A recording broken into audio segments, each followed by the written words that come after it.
মবন্দিতৰ আপুনি চাই আছে DY365 ডিজিটেল মুছলমানক বিদেশী সমস্যা সমাধানৰ নামত অত্যাচাৰ কৰিছে এইখন বিজেপি চৰকাৰে যতে ততে মুছলমান লোকক প্ৰথমে ধৰি মাৰপিট কৰে তাৰ পিছত সীমান্তত এৰি আহে স্বদেশী বিদেশী হিন্দু মুছলমান কৰি ৰাজনীতি কৰিব বিচাৰিছে এইখন চৰকাৰে অবৈধ বাংলাদেশী বিতৰণৰ সন্দৰ্ভত চৰকাৰৰ ভূমিকাক লৈ এতিয়া সৰব হৈ পৰিছে বিধায়ক অখিল গগৈ আৰু তাৰ পিছতেই বিস্ফোৰণ ঘটাইছে অখিল গগৈয়ে বহুতৰ গুৰুত্বপূৰ্ণ খবৰ মুছলমানক বিদেশী সমস্যা সমাধানৰ নামত অত্যাচাৰ কৰিছে বিজেপি চৰকাৰে যতে ততে মুছলমান লোকক ধৰি মাৰপিট কৰি সীমান্তত এৰি আহে আৰু স্বদেশী বিদেশী হিন্দু মুছলমান কৰি ৰাজনীতি কৰিব বিচাৰে এই চৰকাৰে অবৈধ বাংলাদেশী বিতৰণ সন্দৰ্ভত চৰকাৰৰ ভূমিকাক লৈ সৰব হৈ পৰিছে বিধায়ক অখিল গগৈ অবৈধ বাংলাদেশী খেদাৰ নামত সংখ্যালঘুক টাৰ্গেট কৰিছে চৰকাৰে আৰু বিদেশীৰ নামৰ বিষয়টো বিজেপি চৰকাৰে নিৰ্বাচন আহিলে দাঙি ধৰে বিদেশী ধৰাৰ নামত বিজেপি চৰকাৰৰ নাটকক সমৰ্থন নকৰো বুলি কৈছে অখিল গগৈ বিজেপি চৰকাৰে বিদেশী সমস্যাৰ স্থায়ী সমাধান কৰিব নোখোজে যদি চৰকাৰৰ সঁচাকৈ বিদেশী খেদাৰ মন আছিল প্ৰথমে চিনাক্ত কৰি ল'ব লাগিছিল এনআৰসিখন সম্পূৰ্ণ কৰাটোই বিদেশী খেদাৰ একমাত্ৰ উপায় বুলি উল্লেখ কৰিছে অখিল গগৈ এটা সৰব হৈ পৰিছে মুখ্যমন্ত্ৰী হিমন্ত বিশ্ব শৰ্মাৰ বিৰুদ্ধে আৰু এইখন চৰকাৰৰ বিৰুদ্ধে কৈছে আসলতে বিদেশী সমস্যা সমাধানৰ নামত মুছলমানক অশান্তি কৰে বা মুছলমানক অত্যাচাৰ কৰে এইখন চৰকাৰে বুলি অভিযোগ উত্থাপিত কৰিছে যতে ততে মুছলমান লোকক ধৰি মাৰপিট কৰি সীমান্তত এৰি আহে এইখন চৰকাৰে স্বদেশী বিদেশী হিন্দু মুছলমান কৰি ৰাজনীতি কৰে এইখন চৰকাৰে এই অভিযোগ এতিয়া অখিল গগৈ সৰব হৈ পৰিছে বিজেপি চৰকাৰৰ বিৰুদ্ধে অবৈধ বাংলাদেশী বিতৰণ সন্দৰ্ভত এতিয়া অখিল গগৈয়ে বিস্ফোৰণ ঘটাইছে অবৈধ বাংলাদেশী খেদাৰ নামত সংখ্যালঘুক টাৰ্গেট কৰিছে এইখন চৰকাৰে বিদেশী নামৰ বিষয়টোক বিজেপি চৰকাৰে নিৰ্বাচন অহাৰ সময়তে দাঙি ধৰে বিদেশী ধৰাৰ নামত বিজেপি চৰকাৰৰ যি নাটক চলি আছে এই নাটকক আসলতে কোনো কাৰণতে সমৰ্থন নকৰো বুলি উল্লেখ কৰিছে বিজেপি চৰকাৰে বিদেশী সমস্যাৰ স্থায়ী সমাধান কেতিয়াও কৰিব নোখোজে বুলি বিস্ফোৰণ ঘটাইছে বিধায়ক অখিল গগৈ আমাৰ ওচৰত মন্তব্য আছে তেওঁ কি কৈছে শুনাব বিচাৰিছো ৰাজ্যৰ দলে ৭১ চনৰ ২৫ মাৰ্চত ৫০০ টকা সকলো বিদেশীক বিতৰণ কৰাটো বিচাৰে ১৯৭১ চনৰ ২৫ মাৰ্চৰ দিনটোৰ পৰা ২৪ মাৰ্চৰ পিছত অহা ২৫ মাৰ্চৰ দিনটোৰ পৰা অসমলৈ অহা সকলো শ্ৰেণীৰ বিদেশীক আমি বিতৰণ কৰাটো বিচাৰোঁ কিন্তু একেটা সময়তে আমি বিদেশী ধৰাৰ নামত বিজেপি চৰকাৰৰ যিটো নাটক সেই নাটকটোক আমি সমৰ্থন নকৰোঁ বিজেপি চৰকাৰে এতিয়া যিটো নাটক কৰি আছে যদি সঁচাকৈ বিজেপি চৰকাৰৰ বিদেশী খেদাৰ ইচ্ছা আছিলে প্ৰথমতে বিদেশীখিনি চিলেক্ট কৰি ল'ব যে বিদেশী কোন আৰু বিদেশী কোন চিলেক্ট কৰিবৰ কাৰণে আটাইতকৈ ডাঙৰ বিজ্ঞানসন্মত নিয়মটোৱে হ'ল এনআৰচিখন সম্পূৰ্ণ কৰা বিজেপিয়ে আহিয়ে এনআৰচিখন বানচাল কৰি দিলে এনআৰচিখন নহ'ব বুলি ক'লে তেওঁলোকে নামানে বুলি ক'লে আৰু যদি সেইখন এনআৰচি নামানে তেতিয়াহ'লে অন্য এখন এনআৰচিও তেওঁলোকে নমনালে গতিকে বিজেপি চৰকাৰে বিদেশী সমস্যাটো সমাধান কৰিব নোখোজে বিজেপি চৰকাৰে বিদেশী সমস্যাটো সমাধান নকৰি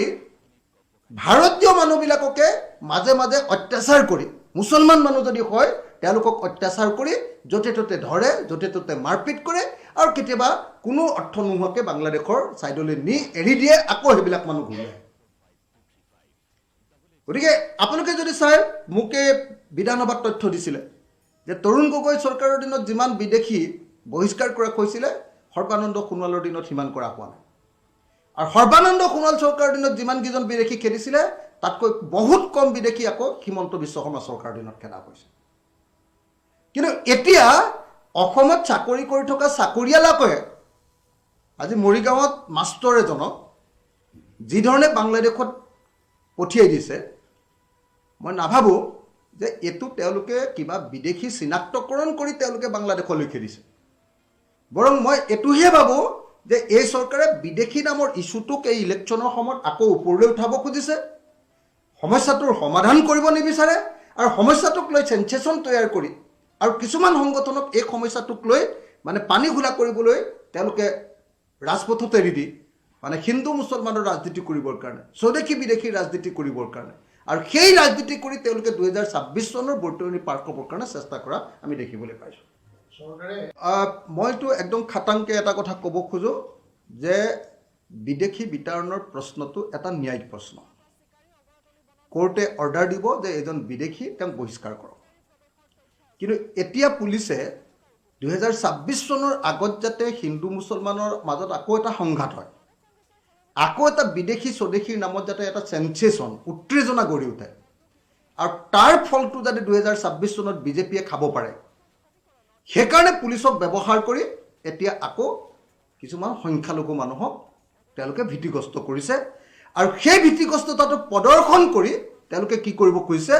সেই ভীতিগ্ৰস্ততাটো প্ৰদৰ্শন কৰি হিন্দু মানুহক উত্তেজিত কৰিব খুজিছে। আৰু হিন্দু আৰু মুছলমানৰ মাজত এটা সংঘাত তৈয়াৰ কৰি তেওঁলোকে তাৰ মাজেদি কি কৰিব খুজিছে, 2026ৰ বৈতৰণি পাৰ হ'ব খুজিছে। গতিকে বিজেপিৰ কাৰণে বিদেশী সমস্যাটো হ'ল তেওঁলোকৰ নিৰ্বাচনী বৈতৰণি পাৰ হোৱাৰ এটা সাকু।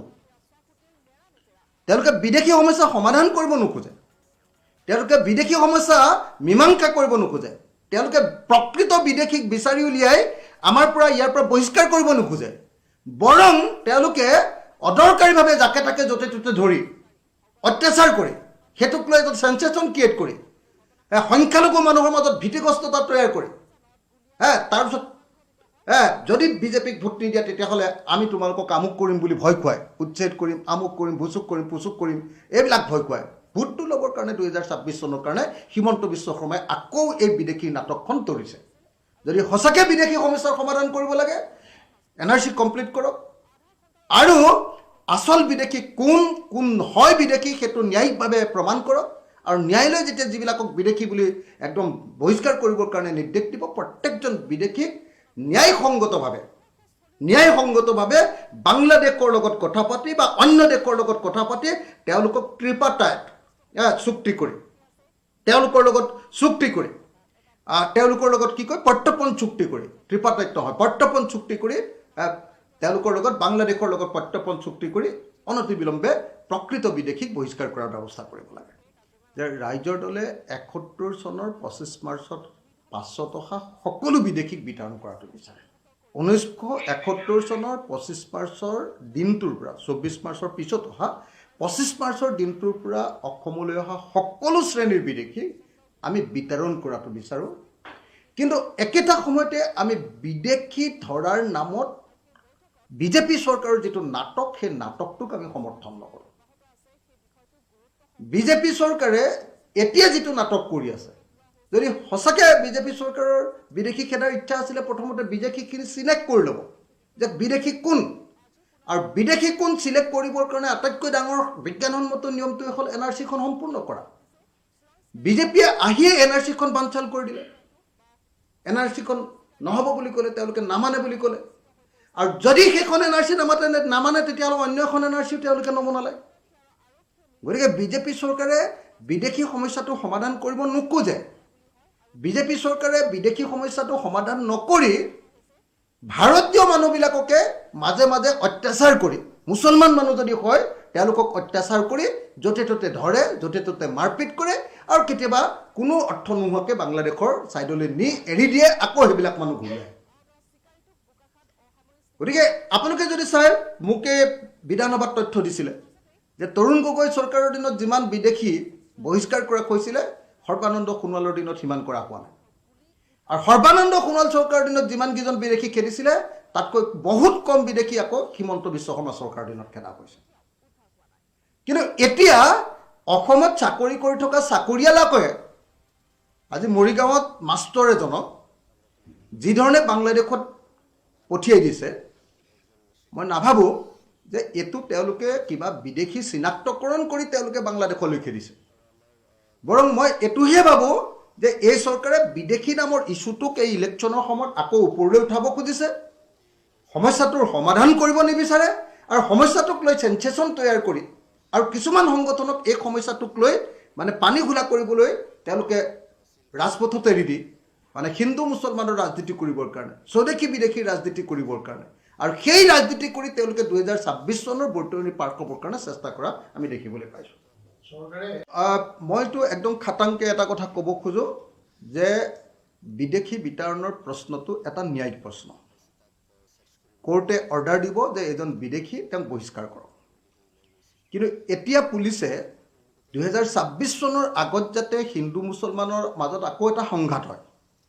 আকৌ এটা বিদেশী স্বদেশীৰ নামত যাতে এটা চেনচেশ্যন উত্তেজনা গঢ়ি উঠে আৰু তাৰ ফলটো যাতে 2026 চনত বিজেপিয়ে খাব পাৰে, সেইকাৰণে পুলিচক ব্যৱহাৰ কৰি এতিয়া আকৌ কিছুমান সংখ্যালঘু মানুহক তেওঁলোকে ভীতিগ্ৰস্ত কৰিছে আৰু সেই ভীতিগ্ৰস্ততাটো প্ৰদৰ্শন কৰি তেওঁলোকে কি কৰিব খুজিছে,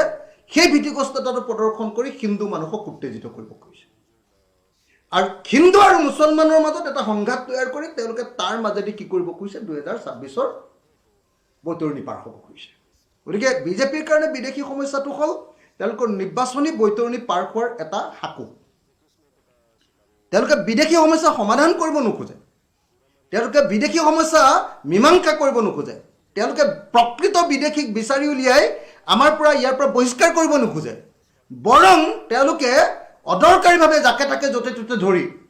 অত্যাচাৰ কৰি সেইটোক লৈ এটা চেনচেশ্যন ক্ৰিয়েট কৰি সংখ্যালঘু মানুহৰ মাজত ভীতিগ্ৰস্ততা তৈয়াৰ কৰি তাৰপিছত যদি বিজেপিক ভোট নিদিয়া তেতিয়াহ'লে আমি তোমালোকক আমুক কৰিম বুলি ভয় খুৱাই, উচ্ছেদ কৰিম, আমুক কৰিম, ভুচুক কৰিম, পুচুক কৰিম, এইবিলাক ভয় খুৱাই ভোটটো ল'বৰ কাৰণে 2026 চনৰ কাৰণে হিমন্ত বিশ্ব শৰ্মাই আকৌ এই বিদেশী নাটকখন তৰিছে। যদি সঁচাকৈ বিদেশী সমস্যাৰ সমাধান কৰিব লাগে, NRC কমপ্লিট কৰক আৰু